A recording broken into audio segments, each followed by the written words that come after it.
ইতিমধ্যে আমরা সবাই জেনে গেছি যে ট্রেনের মধ্যে হকারি এবং যারা ভিক্ষা করে খাই এইসব এখন পুরোপুরি বন্ধ হয়ে গেছে।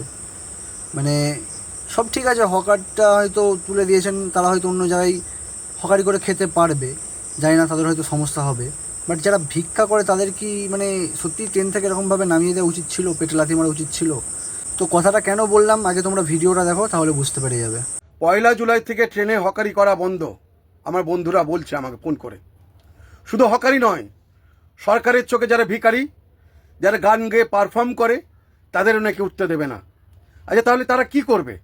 কোথায় যাবে? পাড়ায় পাড়ায় কি তারা কাজ করবে? কি করবে? এর উত্তর কে দেবে? কেউ দেবার নেই, কেউ দেবেও না। আচ্ছা বলুন তো, একজন দেখতে পাওয়া মানুষ যখন বক্স নিয়ে গান গায় তখন নাকি পারফর্ম করে, আর একজন অন্ধ মানুষ যখন ভালো গান গায় বক্স নিয়ে তখন নাকি বলে বক্স নিয়ে ভিক্ষা করছে।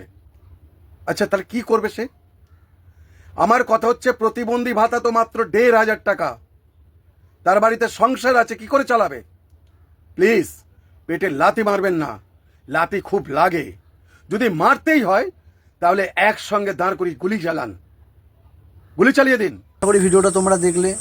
তো আমার মনে হয় যে সরকারের এই জিনিসটা নিয়ে একবার ভাবনা চিন্তা করা উচিত যে এই সব মানুষগুলো কি করে খাবে। এরা তো না পাড়ায় পাড়ায় যে ভিক্ষা করে খেতে পারবে। মানে সরকারের কাছে আমার একটাই অনুরোধ যে এদের ব্যাপারে কিছু একটা ভাবুন। ওই যে আপনার ওই প্রতিবন্ধী ভাতা, এতে হয়তো এদের সংসার মোটেও চলবে না, তাই দয়া করে এদের ব্যাপারে একটু ভাবুন।